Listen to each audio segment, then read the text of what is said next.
Rara Lida tak bolehkan ibu banting tulang lagi. Dikutip dari bebdo.com, Rara Lida memang bukan lagi anak kecil yang hanya bisa meminta dan meminta. Dia sudah menorehkan prestasi di pentas musik dangdut tanah air. Dalam waktu yang bersamaan, pundi-pundinya pun meningkat. Kini saatnya ia membalas budi sang ibu.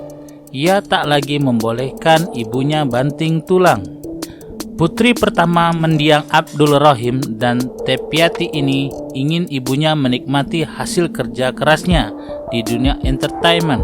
Semua pendapatan Rara diserahkan pada ibu, biar dia yang atur.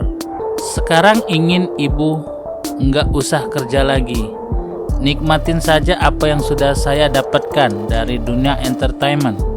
Sudah cukup bagi ibu kerja pontang-panting selama ini, kata runner up juara 2 Lida 2018, juara 2 DA 4, juara 2 DA Asia 4, dan runner up di Star 2019. Penghasilan dari hadiah, off air dan on air dia serahkan kepada ibunya. Saya terus terang takut pegang uang. Takutnya saya salah dalam melakukan sesuatu yang enggak sengaja dan bikin repot semua orang, ungkap Rara. Perempuan kelahiran Prabu Muli, Sumatera Selatan 6 Desember 2001, amat bersyukur dengan perubahan yang terjadi pada dirinya. Dulu orang enggak tahu siapa Rara. Sekarang jalan dikit saja di tempat umum ada yang menyapa. Saya bersyukur banget atas perubahan yang sudah terjadi ini. Tugas saya sekarang menjaga sikap dan tingkah laku agar apa yang saya capai selama ini enggak sia-sia, kata cewek yang juga mahir bermain gitar ini. Sekarang Rara Lida masih tinggal di salah satu apartemen di Jakarta.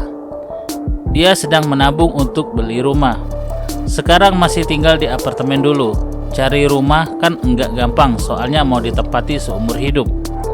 Cari tempat yang strategis, akses mudah dan dekat dengan tempat kerjaan, urainya.